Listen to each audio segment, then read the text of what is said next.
ఎండలు మండిపోతున్నాయి. భూములు బీటలు వారుతున్నాయి. చెట్లు వాడిపోతున్నాయి. మేత దొరక్క పశువులు నకనకలాడుతున్నాయి. కరువు రక్కసి కరాలు నృత్యం చేస్తోంది. ప్రజలు ఆహాకారాలు చేస్తున్నారు. నానాటికి విషమిస్తున్న పరిస్థితి పట్ల ఖురైష్ నాయకులు తీవ్ర ఆందోళన చెందసాగారు. ఒకరోజు వారు సమావేశమై సమస్య పరిష్కారం గురించి చర్చించారు. చివరికి ఒక నిర్ణయానికి వచ్చి అబూ తాలిబ్ ఇంటికి వెళ్లారు. అధినాయక, ఎంతో కాలం నుంచి వానలు లేక పరిస్థితి ఎంత ఘోరంగా ఉందో మీకు తెలుసు. జనం కరువు రక్కసి కొరల్లో చిక్కుకుని సతమతమవుతున్నారు. పశువులు మేత లేక బక్క చిక్కిపోతున్నాయి. కరువు నివారణకు మేము చేయవలసిన ప్రయత్నాలన్నీ చేశాం. చివరికి మీ దగ్గరకు వచ్చాం. మేము మీ నుంచి కేవలం ప్రార్థన మాత్రమే కోరుతున్నాము. మీరు వర్షం కోసం దైవాన్ని ప్రార్థించండి అని అన్నారు. మన వనదేవతలకు మన మీద దయ కలగడం లేదు. మేము సమర్పించుకున్న కానుకల్ని వారు తిరస్కరించారు. మా మొక్కుబడులన్నీ నిష్ఫలమయ్యాయి. మేము పాపాత్ములం. మా దేవతలు మమ్మల్ని కనికరించడం లేదు. ఇక మీరే ఏదైనా చెయ్యాలి. మీరు పుణ్యాత్ములు, కాబా ధర్మకర్తలు. అందుకని మీరు మా కోసం వర్షం కురిపించమని దేవుణ్ణి ప్రార్థించండి అని కోరారు. అబూ తాలిబ్ ఈ మాట విని తల వంచుకుని 2 క్షణాలు ఆలోచించారు. తర్వాత ఏ మాట చెప్పకుండా లోపల గదిలోకి వెళ్ళిపోయారు.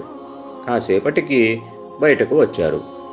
ఆయనతో పాటు 10 ఏళ్ల బాలముహమ్మద్ సల్లల్లాహు అలైహి వసల్లం కూడా ఉన్నారు.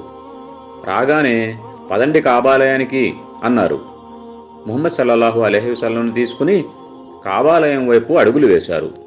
ఖురైష్ నాయకులంతా ఆయన వెంట బయలుదేరారు. వారి వెనుక జనసామాన్యం కూడా ఓ పెద్ద గుంపుగా బయలుదేరింది. అబూ తాలిబ్ కాబా మందిరానికి చేరుకున్నారు. బాలముహమ్మద్ సల్లల్లాహు అలైహి వసల్లంను కాబా గోడకు ఆనిచ్చి కూర్చోబెట్టారు. బాబు, వర్షం కురిపించమని దేవుణ్ణి ప్రార్థించు. ఆయన నీ ప్రార్థన ఆలకించి వర్షం కురిపిస్తాడని నాకు గట్టి నమ్మకం ఉంది అని అన్నారు. ప్రజలు వారి చుట్టూ మూగి ఏం జరుగుతుందో చూద్దామని ఆసక్తిగా నిల్చున్నారు. బాలముహమ్మద్ సల్లల్లాహు అలైహి వసల్లం తలపైకెత్తి నిర్మలంగా ఉన్న ఆకాశం వైపు దృష్టి సారించారు. పెదవుల నుంచి ప్రార్థనా పదాలేమిటో వెలువడి విశ్వాంతరాళంలోకి దూసుకుపోయాయి. దాంతోపాటు ఆయన తన కుడి చెయ్యి చూపుడు వేలును పైకెత్తారు. జనం ఊపిరి బిగబట్టి ముహమ్మద్ సల్లల్లాహు అలైహి వసల్లం వైపు, ఆకాశం వైపు తదేకంగా చూడసాగారు. ఆకాశం ఎటు చూసినా నిర్మలంగా ఉంది. మచ్చుకకు ఓ చిన్న మబ్బు తునకైనా లేదు.